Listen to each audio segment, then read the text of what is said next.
শরীফুল ইসলাম, নাহিদ রানা এবং লিটন দাস তিনজনকে ছাড়াই অস্ট্রেলিয়ার বিপক্ষে প্রথম টেস্ট খেলতে হতে পারে। নাহিদ রানা তো পুরো টেস্ট সিরিজে আর খেলতে পারবেন না। দ্বিতীয় টেস্টে হয়তো শরীফুল আর লিটন ফিরতে পারেন। এখন আপনি চিন্তা করেন ইনজুরি থেকে রিকভার করে ফিরে কতটুকু তারা দিতে পারবেন, এবং সেটাও একটা মাত্র টেস্ট খেলতে গিয়ে আদৌ পুরোটা দিতে পারবেন কিনা, কিংবা বেস্ট পসিবল এফোর্টটা দিতে পারবেন কিনা। লিটন ছাড়া বাংলাদেশে টেস্টে একাদশে বেস্ট পসিবল কিপিং অপশন কি কি, কয়জন কিপার আছে আমাদের? আমি প্রশ্নগুলো শুধু করছি, উত্তরটা আপনারা আপনাদের মতো দেন। এই যে জিম্বাবুয়ের বিপক্ষে, কথাটা আমি বারবার বলেছি, জিম্বাবুয়ে সিরিজের আগেও বলেছি, ওয়ানডেতে নেক্সট বিশ্বকাপে ভালো র্যাঙ্কিং এ থেকে কোয়ালিফাই করার একটা গুরুত্বপূর্ণ ব্যাপার রয়েছে, সেটা মানা গেল। এই যে টি-20 সিরিজ খেলিয়ে নাহিদ রানাদের মতো প্লেয়ারদের ইনজুরিতে ফেলে দেওয়া, আমি বলছি না নাহিদ রানার উপর এক্সট্রা প্রেশার দেওয়া হয়েছে, ওয়ার্কলোড ম্যানেজমেন্টটা আমি বিশ্বাস করি ঠিকঠাক মতোই হয়েছে, কিন্তু দরকার ছিল কি? দরকার ছিল না, দরকার ছিল না। নাহিদ রানা, মোস্তাফিজ, শরীফুল, তিন পেসারের কাউকেই টি-20 সিরিজের দরকার ছিল না। তাসকিনকেও দরকার ছিল না। সাইফুদ্দিন, সাকলাইন ছিলেন, রিপন মন্ডলকে নিতে পারতেন, সাথে আরো XYZ পরবর্তীতে যারা ছিলেন তাদেরকে নিতে পারতেন, করেননি আপনারা। আপনারা আবারও বেস্ট পসিবল পেস বোলার যারা আছেন, বারবার এই কথাটা বলি, আমি বারবার ঘুরে ফিরে বলি, সোনার ডিম পাড়া হাঁসের পেট ফেরে সব ডিম বের করা, সেটাই আপনারা করতে গেছেন, মাসুলটা এখন দিচ্ছেন। নাহিদ রানার মতো বোলার, শরীফুলের মতো বোলার, লিটনের মতো ব্যাটসম্যান, প্রবাবলি টেস্টে বাংলাদেশে টপ বা বেস্ট ব্যাটসম্যান, প্রবাবলি গ্লোবাল ক্রিকেটেও সেরা উইকেট কিপার ব্যাটসম্যানের একজন লিটন টেস্টে।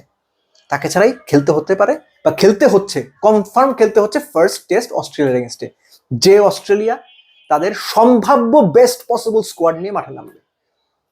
শুনতে পাচ্ছি জাকের আলী অনিক এবং খালেদকে দলের সঙ্গে স্ট্যান্ড বাই হিসেবে নেওয়া হবে। ফাইন, ভালো সিদ্ধান্ত। ইবাদতের ফ্যামিলি রিজনে তার একটা ছুটির প্রয়োজন ছিল, সেই ছুটি কমিয়ে তাকে নিয়ে আসা হচ্ছে। এই যে একে ওকে তাকে ধরে আনা হচ্ছে, দরকার ছিল না তো, একদম দরকার ছিল না। আপনারা যদি একটু ঠান্ডা মাথায় বুঝে শুনে পরিকল্পনা করতেন, এই পরিস্থিতি তৈরি হতো না। এবং এই যে লিটনের ইনজুরি, অস্ট্রেলিয়ার বিপক্ষে খেলবেন, পারলেন না। জিম্বাবুয়েতে খেলবেন, টেস্ট পারলেন না। প্রথম দুই ওয়ানডে পারবেন না, তৃতীয় ওয়ানডে পারবেন, সেটাও পারলেন না। এখনো পর্যন্ত লিটন রিকভার করছেন। যারা বিসিবির মেডিকেল টিমের দায়িত্বে, ডক্টরস, ফিজিওস, বিসিবিকে এদের জিজ্ঞেস করেছে, এদের কাছে জবাবদিহি চেয়েছে? বিসিবিকে না জানিয়ে লিটন চীন দেশ সফরে যাওয়ার ফলে যে জবাবদিহি চাওয়া হয়েছে, যে জরিমানা করা হয়েছে বলে শুনতে পাচ্ছি, শেখ মাহিদি মিডিয়ার সামনে বিসিবি কে উদ্দেশ্য করে কিংবা ক্রিকেট সিস্টেম সম্পর্কে যে কথাবার্তা বলেছেন, সেজন্য জবাবদিহি করতে হয়েছে না? জরিমানা গুনতে হচ্ছে না বা গুনতে হবে সামনে? ডাক্তার ফিজিওতে সেটা করা হয়েছে? না করা থাকলে অনুরোধ করি করান প্লিজ, এভাবে যাইতে দিয়েন না। লিটনের ইস্যুটা নিয়ে, লিটনের ইনজুরি ইস্যু নিয়ে বাংলাদেশ ক্রিকেট বোর্ডের মেডিকেল টিম, ডাক্তার, ফিজিওস যারা আছেন, তারা যে পরিমাণ ব্যর্থতার পরিচয় দিয়েছেন, এটার জন্য তাদের সিরিয়াসলি জবাবদিহি করা উচিত, জবাবদিহি চাওয়া উচিত বিসিবি। আমি বিসিবি পার্ট হলে আমি চাইতাম এটা। বাংলাদেশ অনেকটাই ভগ্ন দশার একটা দল নিয়ে অস্ট্রেলিয়ার বিপক্ষে প্রথম টেস্ট খেলতে নামবে, বা পুরো টেস্ট সিরিজই খেলতে হতে পারে। এটা তো হবার কথা ছিল না। পূর্ণ শক্তির বাংলাদেশ খেলার কথা ছিল। লিটন, শরীফুল, নাহিদ রানা সবার কথা ছিল। নাহিদ রানার পেস আমরা অস্ট্রেলিয়াতে দেখার জন্য মুখিয়ে থাকতাম, অস্ট্রেলিয়ানরা মুখিয়ে ছিল। আপনাদের নির্বুদ্ধিতা, অতি লোভ, জিম্বাবুয়ের বিপক্ষেও জিততে হবে, জিতে মাসল দেখাইতে হবে। আপনারা এই ক্ষতির কারণ, যারা এই ডিসিশন গুলো নিছেন।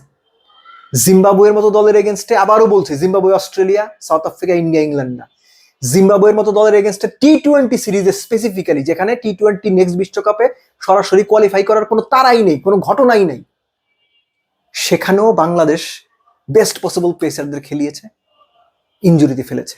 এই দায় তাদের নিতে হবে। আবারও বলছি, দরকার ছিল না, অন্যদের বাজিয়ে দেখতে পারতেন।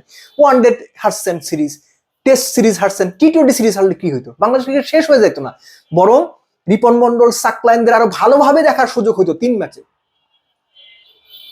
অস্ট্রেলিয়া সফরটা নিয়ে সত্যিকার অর্থে ব্যক্তিগতভাবে আমি খুবই আগ্রহী ছিলাম, কিন্তু এখন না, যে লিটনের ইনজুরি, শরীফুলের ইনজুরি, নাহিদ রানার ইনজুরিতে ছিটকে যাওয়া 2 টেস্ট থেকেই, এটা না মনটা খারাপ করে দিয়েছে।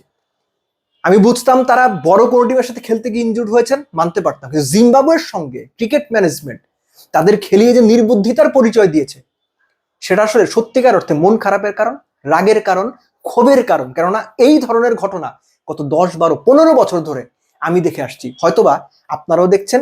এবং এই কারণেই অস্ট্রেলিয়া সিরিজে বাংলাদেশ যে আহামরি খুব ভালো করবে এটা আগেও খুব বেশি প্রত্যাশা ছিল না। যে দল জিম্বাবুয়ের সঙ্গে 2.5 দিনে টেস্ট হারে, 3 দিনে টেস্ট হারে, তারা অস্ট্রেলিয়ার মাটিতে অস্ট্রেলিয়া এগেইনস্টে কতটুকু ফাইট ব্যাক করতে পারে এটা আপনি আমি এক্সপেক্ট করতেই পারি। কিন্তু বাংলাদেশ কিছুটা ভালো করবে, কিছুটা ফাইট ব্যাক করবে, এই আশা করা তো দোষের না। এই প্লেয়ারগুলো না থাকায় সেই আশার জায়গাটাতেও বাংলাদেশ ক্রিকেট ম্যানেজমেন্ট আমাদের মতো দর্শকদের বড় একটা ধাক্কা দিল। আবার বলছি, এই দায় কেবলই আপনাদের।